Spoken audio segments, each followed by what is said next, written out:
غازی علم دین، یہ تھا لاہور کا رہائشی 19 سالہ غازی علم دین۔ پیشے کے لحاظ سے ایک بڑھئی تھا۔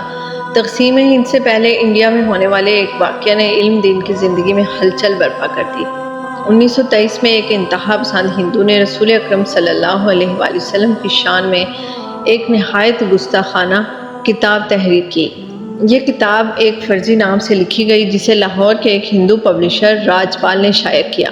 کتاب میں انتہائی نازیبا باتیں درج تھیں جنہیں کوئی بھی مسلمان برداشت نہیں کر سکتا تھا۔ کتاب کی اشاعت سے پورے برصغیر کے مسلمانوں میں شدید غم و غصے کی لہر دوڑ گئی۔ مسلمانوں نے اس کتاب پر پابندی کا مطالبہ کیا اور اس کے پبلشر کے خلاف عدالت میں مقدمہ دائر کر دیا۔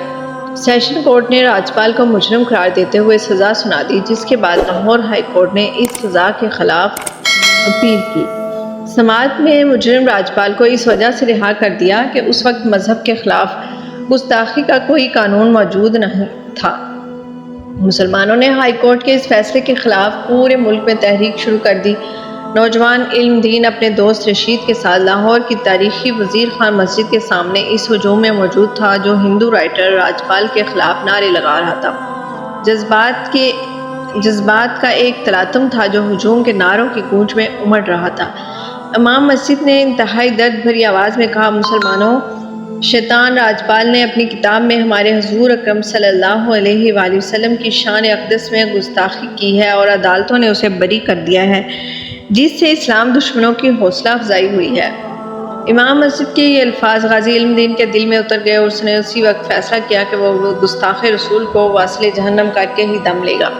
اس نے اپنی اس خواہش کا اظہار اپنے قریبی دوست رشید سے کیا۔ وہ بھی راجپال کو اس گستاخی کا مزہ چکھانا چاہتا تھا۔ دونوں دوستوں نے اس مسئلے پر 3 مرتبہ قرعہ اندازی کی اور تینوں مرتبہ علم دین کا نام آیا۔ آخرکار رشید علم دین کے حق میں دستبردار ہو گیا۔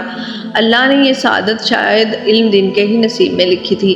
6 ستمبر 1929 کو علم دین بازار سے ایک چھری خرید کر سیدھا راجپال کی دکان کی طرف روانہ ہوا۔ راجپال ابھی دکان پر نہیں آیا تھا۔ علم دین نے اس کا انتظار کیا اور جیسے ہی راجپال اپنی دکان میں داخل ہوا، علم دین نے چھری سے اس کے سینے پر زوردار وار کیا جو اس کے دل میں پیوست ہو گیا۔ راجپال موقع پر ہی ڈھیر ہو گیا۔ پولیس نے اسے گرفتار کیا اور اس پر قتل کا مقدمہ درج کر کے کیس چلایا گیا۔ علامہ اقبال کی درخواست پر قائد اعظم محمد علی جناح نے علم دین کا مقدمہ لڑا۔ قائد اعظم نے ایک موقع پر علم دین سے کہا کہ وہ جرم کا اقرار نہ کرے۔ غازی علم دین نے کہا، میں یہ کیسے کہہ دوں کہ میں نے یہ قتل نہیں کیا، مجھے اس قتل پر ندامت نہیں بلکہ فخر ہے۔ کورٹ نے علم دین کو سزائے موت دی۔ قائد اعظم محمد علی جناح لبرل تصور کیے جاتے تھے اور اس وقت ہندو مسلم اتحاد کے بہت بڑے حامی تھے۔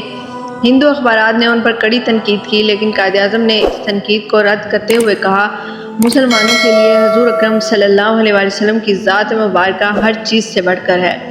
31 اکتوبر 1929 غازی علم دین شہید کی سزائے موت پر عمل درآمد کا دن تھا۔ علم دین سے ان کی آخری خواہش پوچھی گئی تو انہوں نے کہا کہ مجھے صرف 2 رکعت نماز پڑھنے کی اجازت دی جائے۔ غازی علم دین کو جب پھانسی گھاٹ پر لایا گیا اور جب پھندا ان کی گردن میں ڈالا گیا تو اس نے وہاں موجود لوگوں سے کہا، اے لوگو، گواہ رہنا، میں نے راجپال کو نبی کریم صلی اللہ علیہ وآلہ وسلم کی شان میں گستاخی کرنے پر واصل جہنم کیا ہے۔ آج میں آپ سب کے سامنے کلمہ طیبہ کا ورد کر کے حرمت رسول صلی اللہ علیہ وآلہ وسلم پر اپنی جان نچھاور کر رہا ہوں۔ غازی علم دین شہید کو پھانسی کے بعد برطانوی حکومت نے ان کی میت بغیر نماز جنازہ جیل کے قبرستان میں دفنا دی، جس پر مسلمانوں نے شدید احتجاج کیا اور علامہ اقبال نے ایک مہم چلائی اور آخرکار انگریزوں کو یہ یقین دہانی کے بعد کہ لاہور میں تدفین کے موقع پر ہنگامہ آرائی نہیں ہوگی، اس کی اجازت دے دی گئی۔ 15 دن بعد جب غازی علم دین شہید کی میت کو قبر سے نکالا گیا تو ان کا جسد خاکی پہلے دن کی طرح تر و تازہ تھا۔ علم دین شہید کے والد نے علامہ اقبال سے علم دین کی نماز جنازہ پڑھانے کی درخواست کی، جس پر علامہ اقبال نے ان سے کہا کہ وہ بہت گناہگار انسان ہے، اس لیے اتنے بڑے شہید کی نماز جنازہ وہ نہیں پڑھا سکتے۔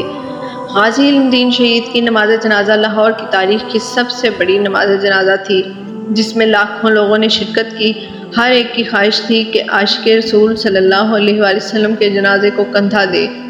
علامہ اقبال نے غازی علم دین شہید کی میت کو کندھا دیا اور اپنے ہاتھوں سے انہیں قبر میں اتارا۔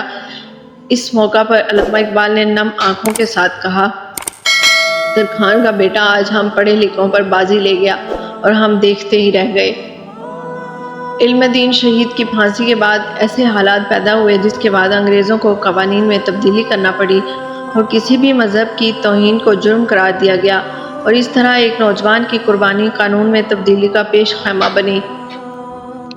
آزادی پاکستان کے بعد توہین رسالت کے قانون کو پاکستان پینل کوڈ کا حصہ بنایا گیا، اور 1982 میں اس وقت کے صدر جنرل ضیاء الحق نے اس قانون میں ترمیم کرتے ہوئے قرآن کریم کی توہین کی سزا عمر قید جبکہ حضور اکرم صلی اللہ علیہ وسلم کی توہین کی کم